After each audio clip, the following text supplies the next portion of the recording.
Friends, welcome to Amina சமையல். Today நம்ம சேனலில் மட்டன் தால்ச்சா ரெசிபி தான் ஃப்ரெண்ட்ஸ் பண்ண போகிறோம். பாருங்கள் ஃப்ரெண்ட்ஸ் எப்படி இருக்குன்னு. மட்டன் தால்ச்சா வந்து நெய் சோறு, ஒயிட் குஸ்கா, பிரியாணிக்கெலாம் சைட் டிஷ்ஷாக சாப்பிட்றதுக்கு ரொம்ப அருமையாக இருக்கும். கல்யாண வீட்டில் செய்யக்கூடிய மட்டன் தால்ச்சா டேஸ்ட்டாக ஈஸியாக வீட்டில் எப்படி செய்யலான்னு வாங்க ஃப்ரெண்ட்ஸ் வீடியோவில் பார்க்கலாம்.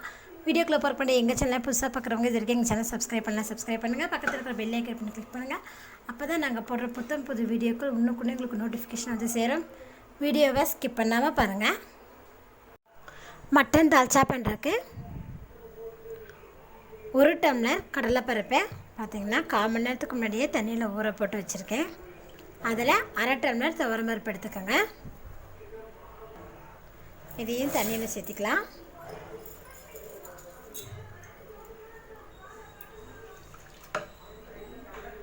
குக்கரில் வாஷ் பண்ணி வச்சுருக்கிறேன் பருப்பு இதை சேர்த்திக்கங்க. துவரம்பருப்பு வந்து நமக்கு சீக்கிரம் வெந்துடுங்க. கடலைப்பருப்பு வந்து கொஞ்சம் லேட் ஆகும், அதனால் ஊற வச்சு போட்டிங்கன்னா உங்களுக்கு சீக்கிரம் வெந்துடும். இது கூட மட்டன் எலும்பு எடுத்திருக்கேன். இப்போ இது இதில் சேர்த்திக்கலாம். சேர்த்திட்டு இதில் தேவையான அளவுக்கு உப்பு சேர்த்திக்கங்க. கூடவே 1/4 டீஸ்பூன் போல் மஞ்சத்தூள், வேகிறதுக்கு தண்ணி சேர்த்திக்கலாம்.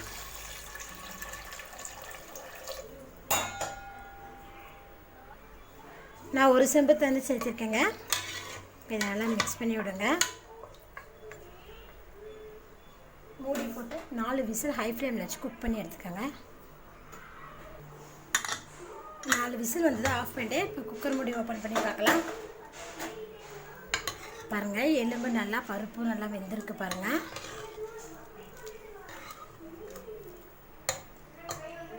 தால்ச்சா பண்ணுறதுக்கு ஒரு கடாய் எடுத்துருக்கேன். கடாய் சூடாகிடுச்சு. இதில் 4 டீஸ்பூன் எண்ணெய் விட்டுக்கோங்க.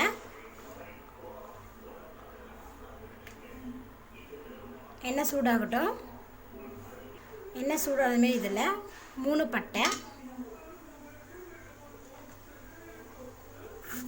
பட்டை பொரியும் போது இதில் 1/4 டீஸ்பூன் வெந்தயம், 1/2 டீஸ்பூன் ஜீரகம், கூட கொஞ்சமாக கருவேப்பிலை நல்லா எண்ணெயில் பொரிச்சிச்சு. இதில் ஒரு பெரிய வெங்காயம் பாருங்கள், மீடியம் சைஸாக கட் பண்ணி வச்சுருக்கேன். அதை இதில் சேர்த்துக்கலாம். வெங்காயத்தை நல்லா வதக்கி விட்டுக்கோங்க. வெங்காயம் பாருங்கள் ஓரளவு வதங்கிடுச்சு. இந்த அளவுக்கு வெங்காயம் வதங்கினா போதும். கண்ணாடி பதத்துக்கு வதக்கி வச்சுக்கோங்க. இப்போ இது கூட நம்ம 2 டீஸ்பூன் இஞ்சி பூண்டு பேஸ்ட் ஆட் பண்ணிக்கலாம். அதனால் நம்ம இதில் மட்டன் சேர்த்துருக்க அப்படிங்களா, அதனால் 2 டீஸ்பூன் சேர்த்துக்கோங்க, சரியாக இருக்கும். அது பச்சை வாசம் போகிற அளவுக்கு நல்லா வதக்கி விட்டுக்கோங்க. பாருங்கள், இஞ்சி பூண்டு பேஸ்ட்டோட பச்சை வாசம் போகிற அளவுக்கு நான் நல்லா வதக்கி விட்டுட்டேன். இப்போ இது கூட நம்ம 2 பச்சை மிளகா கட் பண்ணி வச்சுருக்கேன், அதை இதில் சேர்த்துக்கலாம்.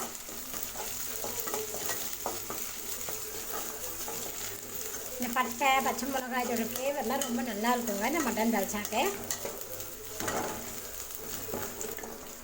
பச்சை மிளகாய் சேர்த்து நான் நல்லா வதக்கி விட்டுட்டேன். இப்போ இது கூட நம்ம 2 தக்காளி பொடியாக கட் பண்ணி வச்சுருக்கேன், அதை இதில் சேர்த்துக்கலாம்.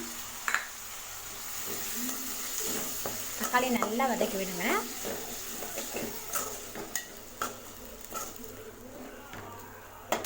தக்காளி வதங்கும் போதே 4-5 புதினா இலையில் சேர்த்துக்கங்க, நல்லா மணமாக இருக்கும்.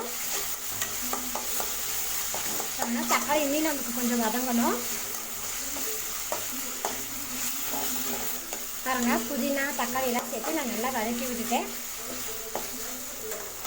இப்போ இது கூட உருளைக்கிழங்கு சேர்த்துக்கிறேன். 2 உருளைக்கிழங்கு நீல வாக்கில் கட் பண்ணி வச்சுட்டு அது சேர்த்துருக்கேங்க.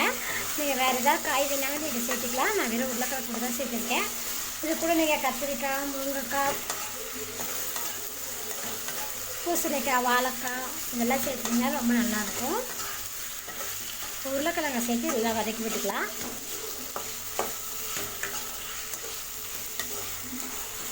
உருளைக்கிழங்கு வதங்கும் போது இதை நம்ம மசாலா பொடிகளை சேர்த்துக்கலாம். காரத்துக்கு மிளகாத்தூள் 1/2 டீஸ்பூன் ஆட் பண்ணியிருக்கேன். உங்களுக்கு எப்படி காரமோ அதுபடி நீங்கள் கூட்டவோ குறைக்கவோ செஞ்சுக்கலாம். ஏன்னா பச்சை மிளகா வேறு சேர்த்துருக்கேன். மல்லித்தூள் 2 டீஸ்பூன், இதனால் மிக்ஸ் பண்ணி விடுங்க.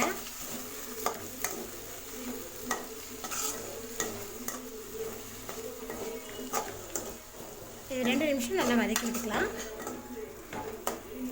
பாருங்கள், 2 நிமிஷம் ஹை ஃப்ளேம்லேயே வச்சு நான் நல்லா வதக்கி விட்டுட்டேன். இப்போ இது கூட நம்ம பருப்பும் மட்டனும் வேக வச்சுருக்கீங்களா, அதை இதில் சேர்த்துக்கலாம். சேர்த்திட்டு இதை நல்லா மிக்ஸ் பண்ணி விடுங்க. மிக்ஸ் பண்ணுறதுக்கு முன்னாடி கூடவே உப்பு சேர்த்திக்கலாம். ஏற்கனவே பருப்பும் மட்டனும் வேக வைக்கும் போது நம்ம உப்பு போட்டிருந்தோம். இப்போ கொஞ்சம் உப்பு சேர்த்திருக்கேன். நல்லா மிக்ஸ் பண்ணி விடுங்க. நம்ம பருப்பு வேக வைக்கும் போது தண்ணி இருந்தது இல்லைங்களா, அந்த தண்ணியை நான் சேர்த்திருக்கேன். உங்களுக்கு எக்ஸ்ட்ரா தண்ணி வேணுன்னா நீங்கள் ஒரு டம்ளர் தண்ணியும் கூட இதில் ஆட் பண்ணிக்கலாம். இப்போ ஹை ஃப்ளேமில் வச்சு மூடி போட்டு 10 நிமிஷம் குக் பண்ணிக்கலாங்க. 10 நிமிஷம் ஆயிடுச்சு. இப்போ மூடி ஓப்பன் பண்ணி பார்க்கலாம். ஃப்ளேம் வந்து லோவில் வச்சுருங்க. வச்சுட்டு இது நல்லா ஒரு டைம் கிளறி விடுங்க. உருளைக்கிழங்க பாருங்கள் நல்லா குக் ஆகிருக்கு. மட்டனில் பார்த்திங்கன்னா நல்லா மசாலா பிடிச்சிருக்கு பாருங்கள். இப்போ இது கூட நம்ம லெமன் சைஸ் அளவுக்கு புளிக்கரைசல் எடுத்திருக்கேன், அது இதில் சேர்த்திக்கலாம். சேர்த்துட்டு இது நல்லா மிக்ஸ் பண்ணி விடுங்க. இது கூட நீங்கள் மாங்காய் சேர்த்துட்டீங்கன்னு கூட ரொம்ப நல்லா இருக்குங்க.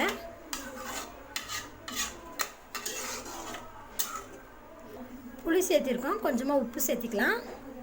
சேர்த்துட்டு இதை நல்லா மிக்ஸ் பண்ணிடலாம். மீடியம் ஃப்ளேமில் வச்சு 5 நிமிஷம் குக் பண்ணிக்கலாம். நம்ம ஓப்பன்லேயே குக் பண்ணிக்கோங்க.